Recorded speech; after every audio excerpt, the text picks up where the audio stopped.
And hello and welcome to episode 12 of the Lucy and Tim Show. I didn't know it was episode 12. I had to ask Lucy and she had to look it up on YouTube, so we don't really know how many. But we probably now have done more episodes than we have people who watch our videos, which is probably good now, isn't it? Well, no, we've got another 4 to do to match the amount of subscribers, Tim. Oh, so you are a very, very select, elite bunch of special people. They are very special, very special. So as you can see from my background, I'm not in my childhood bedroom this week, and I'm not in a travel lodge. I am actually in my office, in my garden, in my house, which is unusual. And Lucy, I see you're back in your office in your house. Well, you've been for every single episode. Yeah, I have, and hopefully it just won't end up being dark this week. Yes, because it was getting darker and darker and darker, wasn't it? It was funny. Have you remembered to turn the light on this week? Yeah, well, it's quite sunny. Yeah, the light is on in my world this week. The light is on. Okay, you put a pound in the meter. Have you turned the light on? I have. In fact, I've had to put my money up. They sent me a bill saying you need to put your money up, else you won't have any money in the pot for the winter months, which is what they always do over the summer months. But They put my money down. Oh, that's nice. It is. Yeah. And they put, because I have 2 electricity meters in my house. Okay. So they put both of my monies down because I have 2 electricity supplies. Because when I bought my house, it had been made into 2 houses, and I bought the whole thing, and I've got 2 totally separate electricity circuits. But 1 gas supply. Comes in handy, man, if you want to turn the electricity off in half the house. Yeah, I can understand. Anyway, before we get into this week's topic, I think that's a really good segue, though, because we're talking about making sensible financial decisions there, aren't we? And managing budgets and looking at buildings and structures. but we're not going to give financial advice because neither of us are qualified on many levels to give financial advice, are we?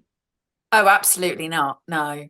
So if you've come to listen to us to get financial advice about how to run a care business, I'm sorry, we're not. Don't bother. No, not from us. I mean, come on, look at me. I managed to run a care business that just before I closed it was costing me £3,000 a month. That's not good financial service. No. But there was an emotional attachment to it, and maybe we'll cover that in another episode. Maybe. So, if you're going to run a care business, it's got to be run as a business. Even if it's not a business in name, even if it's a not-for-profit, it's got to be run as a business, hasn't it? Because any service business, it needs to be sustainable. And if it's not sustainable, it's not going to be in existence for much longer. And one of the things that worries me, and I think it might worry Lucy as well, is the number of social care businesses that come into existence, get registered, and start to look after people, to support people. And then 18 months down the line, gone. Gone for many reasons, but mainly either they don't get any clients because their marketing strategy was rubbish, and or their governance was poor. And either they don't get any clients or possibly CQC pull the rug away from them. So, Lucy, what are your thoughts about business and sustainability? Well, before we joined the call, I said that for me, it starts off with, for what purpose do we want to set up a business in social care? And I personally feel that the why is super important and massively impacts the trajectory of said business. Do you like that word? It's a big word. I'm impressed I managed to say that word. What, why? Yeah, Trajectory. yeah. So if we came into social care to set up a business because we thought or somebody said it might be a really good way to make money in a way that is easy, I might question that belief. I think they were deluded. I'd agree. Except you said it in a posher way than I did. That's because I probably shouldn't say it in the way that I said, probably really think. I know exactly what she said before we started to record this episode. I'm not going to say what she said, but it wasn't said in such a professional way as you've just said it. So No. I would also say, is there why? Because they just want to care for people. I'd be a little bit concerned at that too, because if all you want to do is care for people, are you actually going to be running a financially viable business that has a long-term potential lifespan that enables great outcomes? You've just reminded me of something. I had a conversation with a registered care provider this week, and the conversation went along those lines. And my conclusion to them was, are you doing this because it's your passion, or are you doing it because you want a viable business? And that was like a light bulb moment for this person. It was like, oh, I need to have a think about that, don't I? Mm-hmm. And in fact, I did a LinkedIn post about that. In business, should you chase your passion or chase the money? So, Tim, question, putting you on the spot now.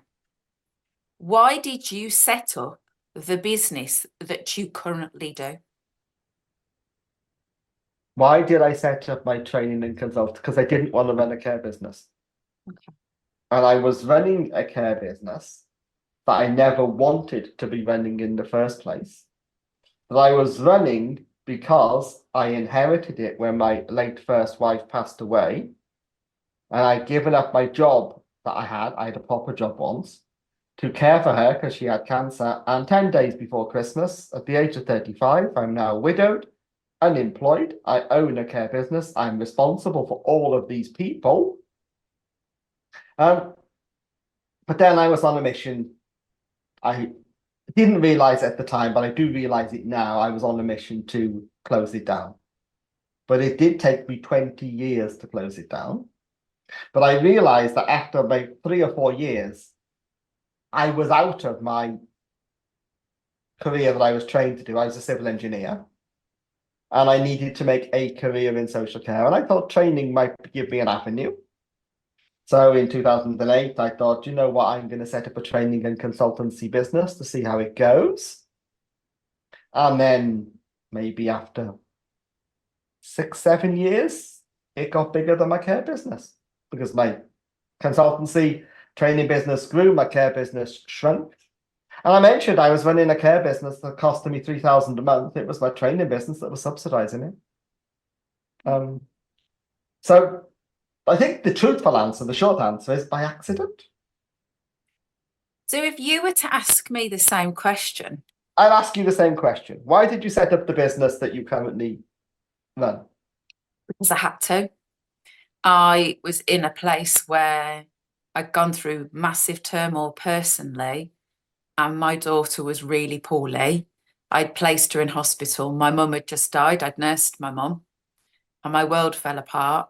And I was like, well, I was almost unemployable because of the commitment that I needed to give to my daughter as a mother. And the fact that I knew that that commitment would be there for longer than probably the age that she was at. It was, you know, knowing that she'd get to a point where you'd think she'd be independent and she'd still need a lot more support than her peers. So I did it because I had to. And And I won't say my exact words that I said to my dad when my dad asked me what I was going to do for a job. So I set it up because I had to. It wasn't really because I wanted to. Now, what's really interesting, and I'm sure if I ask you a similar question, is that now I am growing a business that I really understand, I'm really invested in. I know where I want it to go. I know why I want to do it. And I'm knowing the things that I need to do to make it be effective as a business to meet my purpose.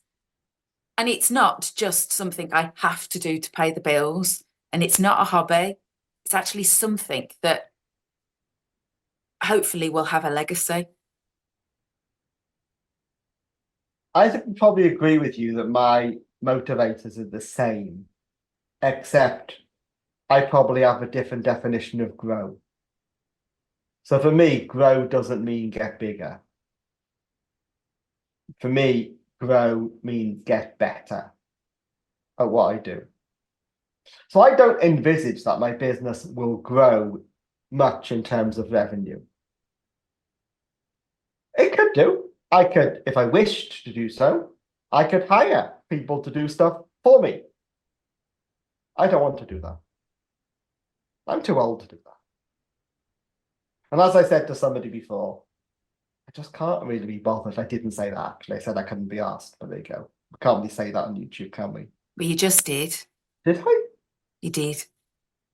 Maybe our technical whiz kid, aka your son, but idiot, will edit that bit out. Nah, I don't think so. I think we'll be all right. I think we'll pass. You think we can say that? I think so. I think you're all right. So back to people who start a social care business. I think our first takeaway point is, look at me getting all hip and trendy with the kids' takeaway. You know, I'll be having a pitch deck next, won't I? Do you know what one of those is? Yeah, I do actually. And before you know it, you'll be on Discord as well as one of your social platforms. What the hell's Discord? You see, you're not that hip and trendy if you don't know what that is. Oh, it'll go by the wayside. What was that TV program thing that did the rounds about 3 or 4 years ago? Remember there was like this thing where you could just join people and chat like this? See, that disappeared, didn't it? See, it disappeared. What was it called? It was really hard to do. You had to be invited to join these groups. Then you could like log in and just chat with people. You know why I wasn't invited? Why I don't know, because I was obviously never invited. I was never invited either. Maybe there's a theme there. So come on, because we're misbehaving tonight because we're obviously.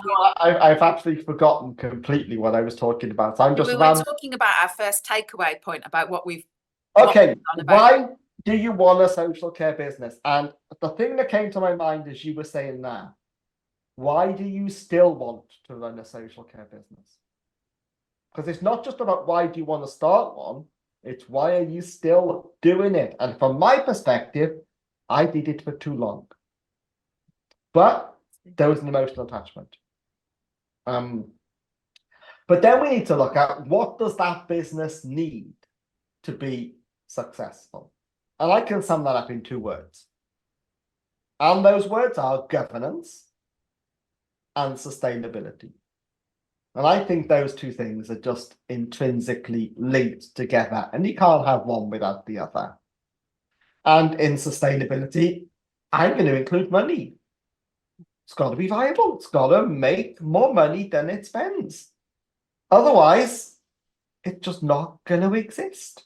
Well, how many charities at the moment are closing because their tap of funding is just being switched off? I mean, where I live in South Wales, the National Museum of Wales is running at a 1.5 million a year deficit. And its funding has just been cut by 3 million. So next year, it's going to be 4.5 million in deficit, and it needs to fix the roof because the roof leaks, the electrics are dodgy. It's a charity, but the government funding tap has been switched off, hasn't it? How many charities are in that position? There was a story on social media last week about a charity that was going to be wound up by HMRC because it owes £300,000 in PAYE. And some HMRC negotiator thought they'd done a really good job by getting them time to pay. Got to ask yourself, how on earth did it get that bad? And you know what the answer was? They assumed they were going to get a grant. So sustainability is about money, isn't it? it is. It's about watching your numbers and keeping track of them and making sensible decisions that align to those things. So what also about when you talk about numbers and income streams, what about lots of providers that have clearly put all their eggs in one basket? Better not drop the basket. Better hope somebody wants to buy their eggs before the eggs go bad. I mean, I guess the word is diversification, isn't it? But social care is quite hard to diversify, isn't it? Yeah, because there's lots of rules. But if you run a care home, how can you diversify? I guess you could do a little bit of daycare. But what else can you do? I mean, you can't take in laundry from the neighborhood, can you? No. What else can you do? Can you I guess that relates to about what you said about your business and how you didn't want to grow the size of it, but you could grow the quality. Yeah. I am growing the quality, not the size, and not the products I offer. In fact, if anything, I'm doing the opposite with the services I offer. I'm making them smaller. So I'm doing a smaller number of things to what I believe, and I hope my clients believe, is a better standard. But my business is mature, isn't it? It's 16 years old this year. So it's gone through that stage of try everything to find out what you're good at. And also, it's not just what you're good at, is it? It's what you like to do. Because when you're a one-person band, you've got to like it as well, haven't you? I have. And I don't always like it. So, do you always like your business? I do now. Okay. I do now. And I think that's because you talked about diversifying, and we hear people talking about pivoting in business. Well, we're always pivoting in business. And I heard something some weeks back. I actually saw a post on somebody's LinkedIn profile, and it talked about businesses being lobsters. I'm going to sneeze. I think I am. Oh, pollen season. And I know that my business has been quite lobster-like. And, you know, a lobster has to shed its skin a few times, you know, so as to grow into its next skin. And I think, as I know you're laughing. I'm not laughing at you. I'm just, because I'm a visual communicator. You can now see me sitting there as a lobster. No, I just had this vision of lobster doing pirouettes. As you were saying, I'm thinking, where the hell are you? I could sit there and try and do a lobster impression. Right, okay, so go with me, Tim. Carry on about shedding your skin. Yeah, so like a lobster will kind of grow and he has to shed his skin so he can grow a bit more. And that's something that as a business owner, I've had to look at. I've had to look at where what I was doing when I first set up my business didn't fit. It was fine at the time. And then we went into a pandemic and I had to bend and flex and make sure I got work. When lots of businesses, lots of consultancies lost work, I was able to continue to keep going because I took on contracts that were through the NHS. So I did things that were needed in the pandemic. And then I had to think again when my health wasn't so good because I had long COVID.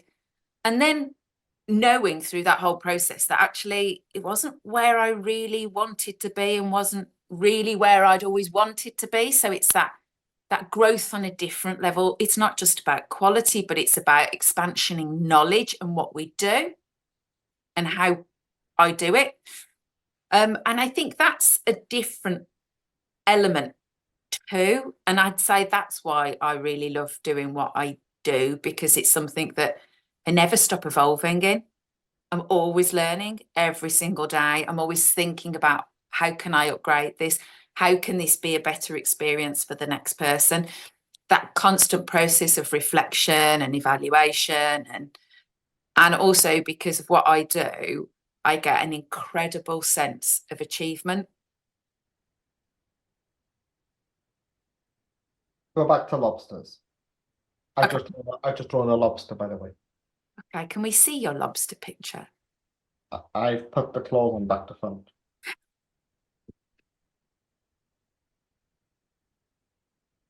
Oh, he's so cute. Hang on a minute. I have just had SpongeBob SquarePants pop into my head with, what's it called? Krabby Patties at, this is where I need my kids around, you see, to educate me about the TV programme. And I think there's a lobster in that. See how visual, Tim?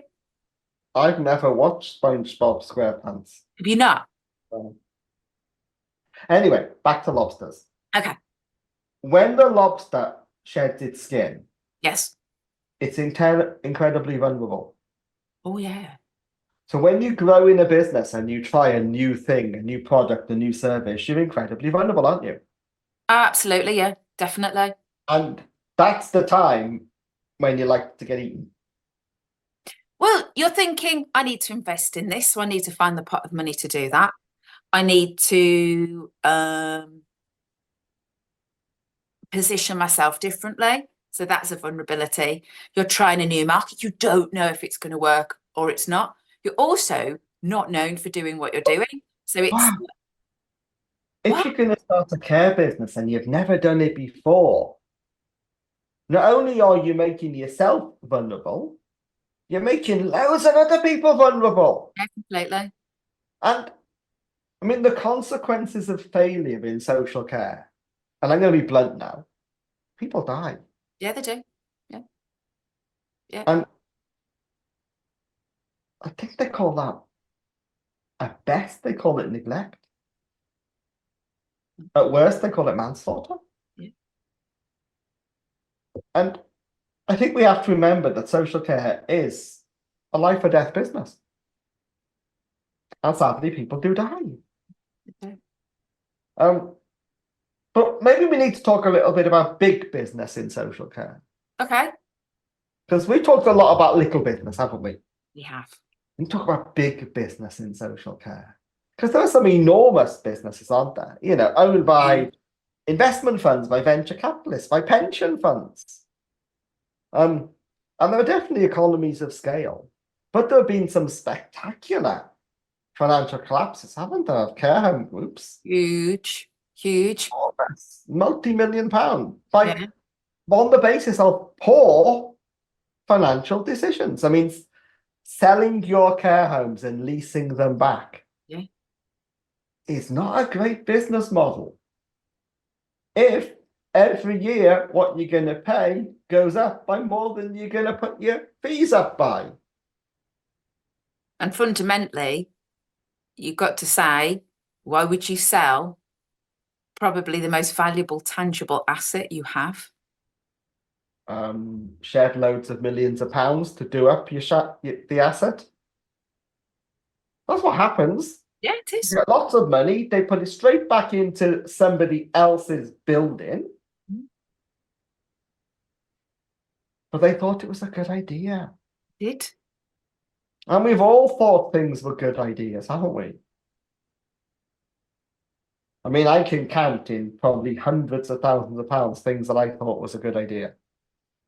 And I guess that relates to we don't know what we don't know.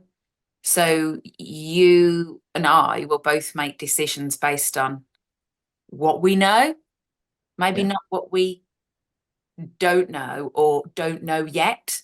And I think that's where going into this thinking you know what you're doing and not really understanding why, not really understanding the purpose, and not really having the knowledge yourself or having a team around you that has the knowledge makes that lobster vulnerable.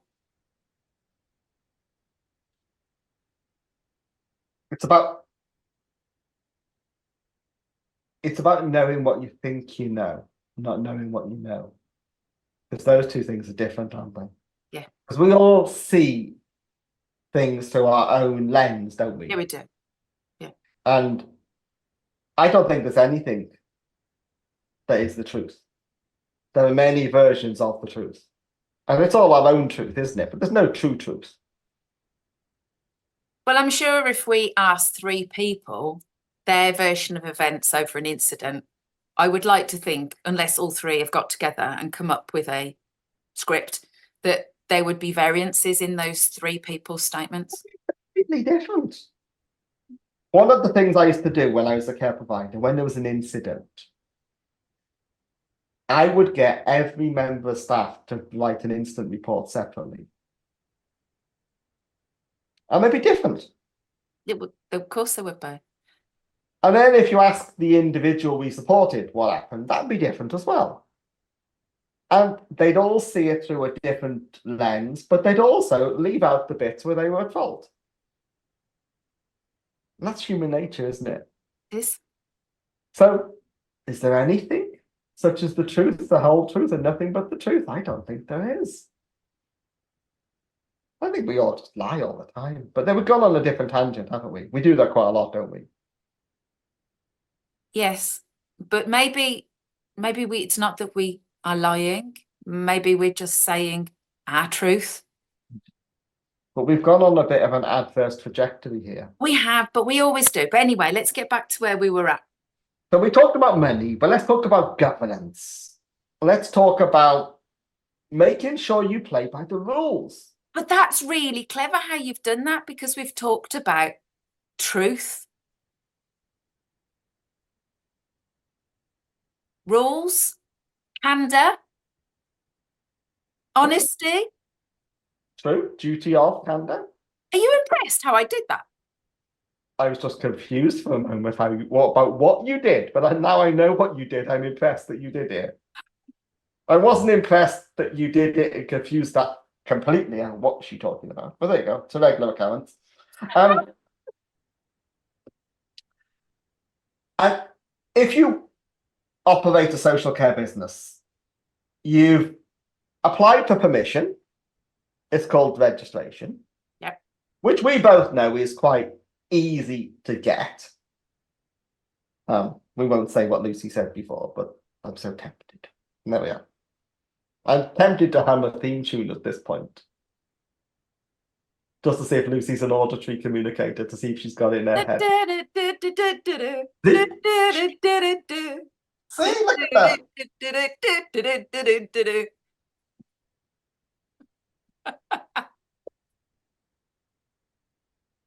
Yeah. You've chosen to play by the rules. And they are the laws and regulations, aren't they? Yeah. And if you don't play by the rules, you're going to get called out. It's that simple. But so many social care services get themselves in trouble for not playing by the rules. And I'd like to think they don't deliberately break the rules. I'd like to think that they inadvertently break the rules from a position of believing they were playing by the rules. What if they actually don't know the rules? I was being polite. But if they run a social care business, they should know the rules. So you're saying if you're running a business and you know the reason why you're doing it, and you've got a sensible business model, you should also know the rules of which you need to play by to ensure that that business is safe and effective. Indeed. Because if you don't, ultimately, I'll be blunt now, you break the law. Which, if you break the law, is an offence. And the regulator, as the representative of the British public, has the power to take action against you.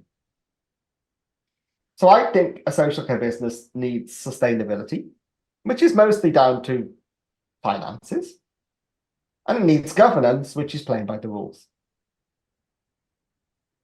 And I don't think there's a lot else to it than that. I think there needs to be the alignment to the why, whether that's the why in the beginning, the purpose, or the evolving why, and keep going back to that. And I think there's lots of things where I think what's really key to run effective business in social care is to know that you only see the truth of that business through your eyes, and that isn't necessarily the truth. So fundamentally, it's about being open to support and feedback, because you can't know everything. I'll give you an example of that and the rules. I've done an audit of a service today, CQC registered service. And one of the things I've got to check is, do they have the right information on their staff to prove they're fit and proper people? And like many CQC registered service, their system and process is to get 2 references. Now that hasn't actually been the requirement since 2015. So I asked the person responsible, why are you doing it like this? And they said, it's what I've always done when I've worked in this role in the care sector. And I'm afraid I wasn't particularly polite then. I just said, well, your previous care sector employers were getting it wrong as well, weren't they? But that's an example of a conversation I have on a regular basis with care providers, employees, those responsible for getting the information. By the way, it's Regulation 19, Schedule 3, and you don't need any references. And if you don't know what I mean by that, you'll have to look it up on the internet. That's your homework. Not you, Lucy. I'm sure you know. Yeah, I do, but I don't really need to know much these days about that kind of stuff. It's other stuff I need to know about. Because don't forget, I'm a lobster. I shed my skin. I changed, didn't I? I evolved. Okay.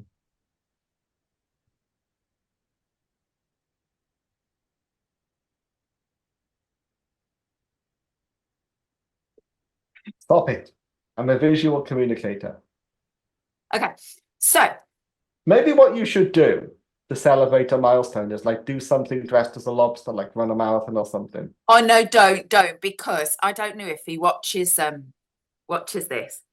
At one of the shows a few years back, lovely Alfie from Kahoot, who are not sponsoring this episode, ran around the NEC. Nobody's sponsoring this episode. Right, nobody's sponsoring this. I know, that's why I said it. It was funny. By the way, if you want to sponsor this episode or any other episode, please talk to us. We don't actually want your money, but we'd like you not to give it to us.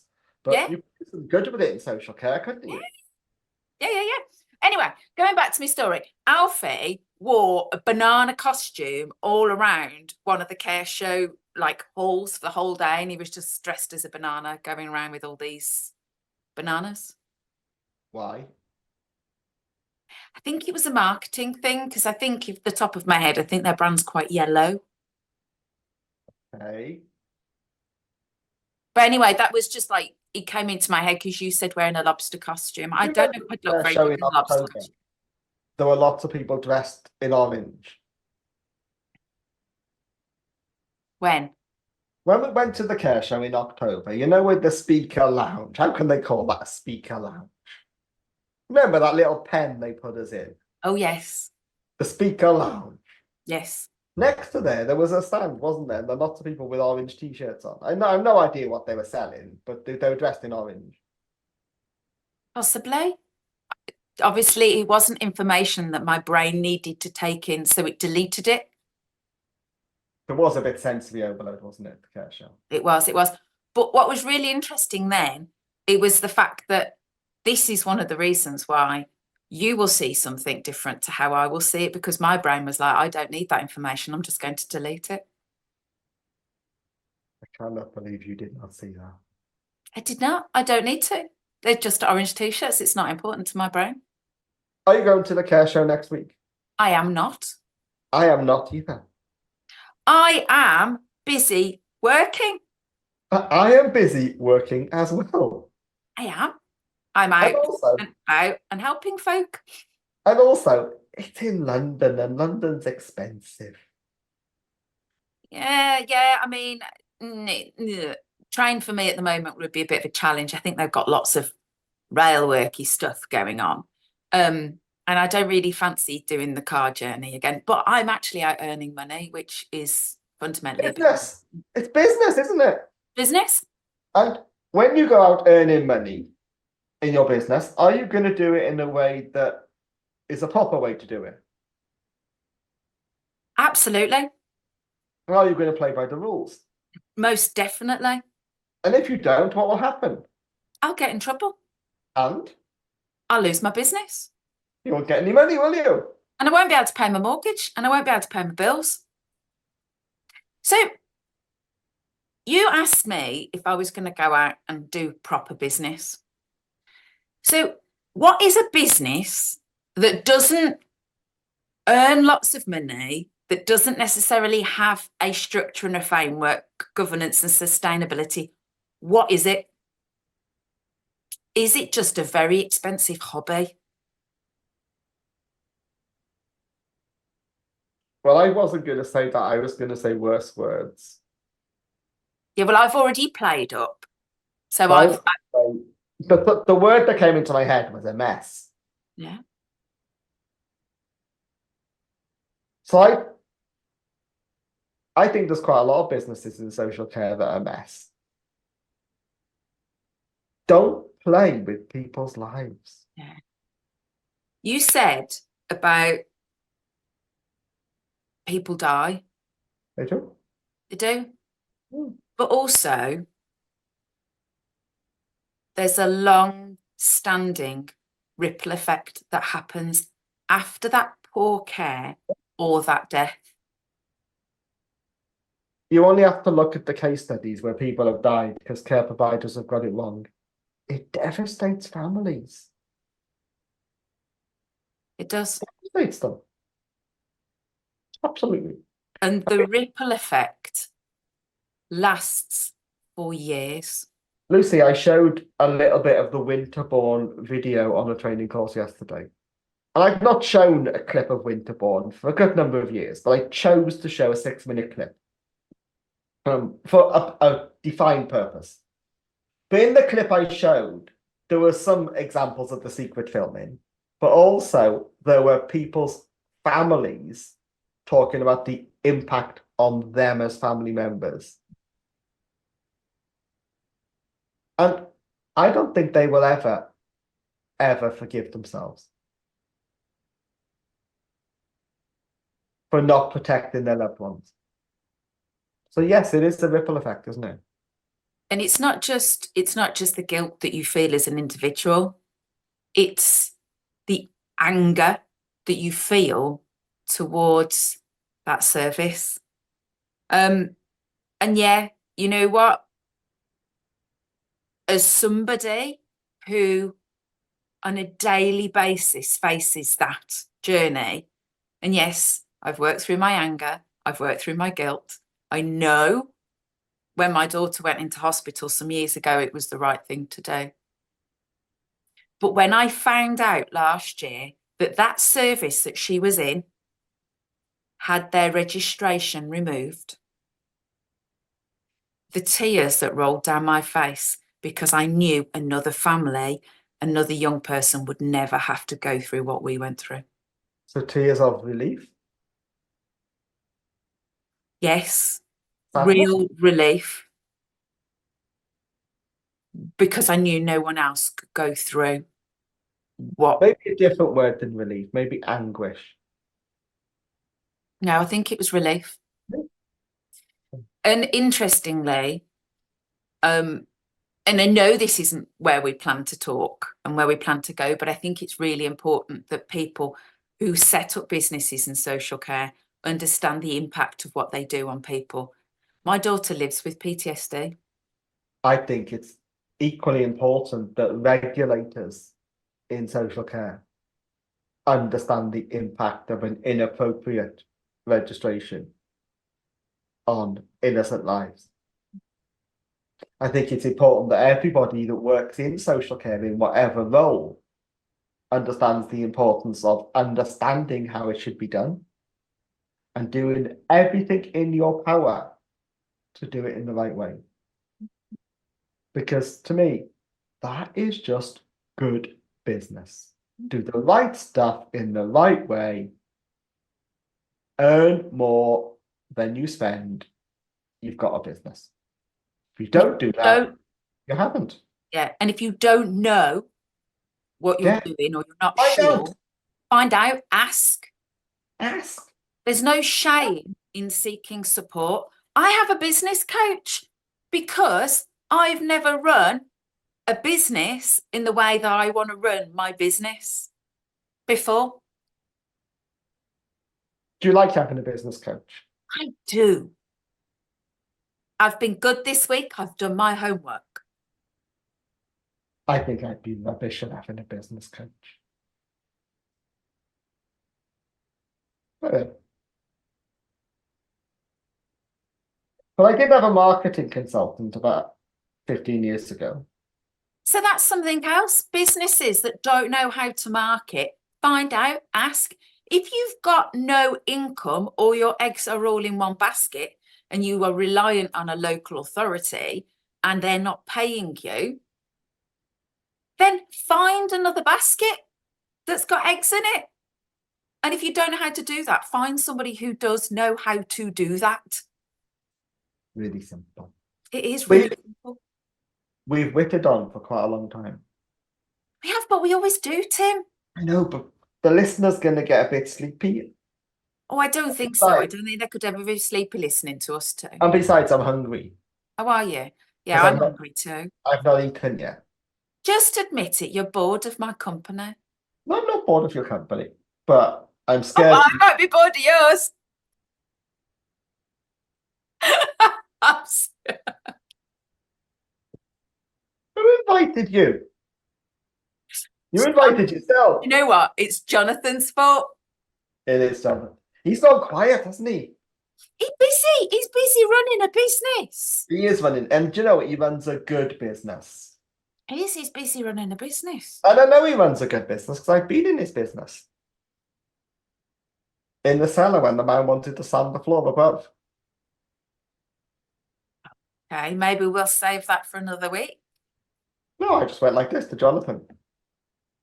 And then the man stopped sanding the floor above the cellar. Anyway, let's move on because we've got something exciting next episode. Have we? We've got guests. And is that the one we're doing on a Monday evening?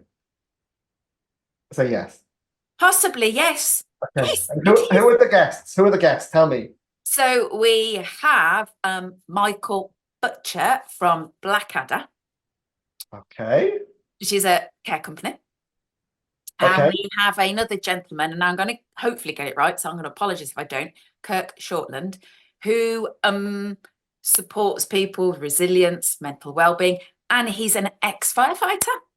And we are talking all things men, well-being, and health. So I'm dead excited about this. As the girl that gets to sit in the room with the men, I kind of feel like, I want to listen into this conversation. I'm kind of excited. And a future episode, we have some guests that are talking about women's health, don't we? Yeah, we are. Yeah. And we've got another fabulous guest on another episode talking about sustainability in social care. I know who that is. I wonder if people can guess. I wonder. Mm-hmm. And on that note. And they go down the tip, don't they? Well, I don't think she... Actually, I think she might have done this week. I think she did. Yes, I think she did. You've not been looking at your social media? No. I think she took her dad. To the tip? That was a very big clue, wasn't it? It was huge. I don't think I think she brought him back as well. I don't think she just took him. No, she didn't take him to leave him there. No, she brought him back as well. She did. That sounded bad, didn't it? She took her dad. You're not allowed to do that, folks. Okay, that's not allowed. Okay, you've got to bring them back. Okay, you can't take your elderly parents to the tip.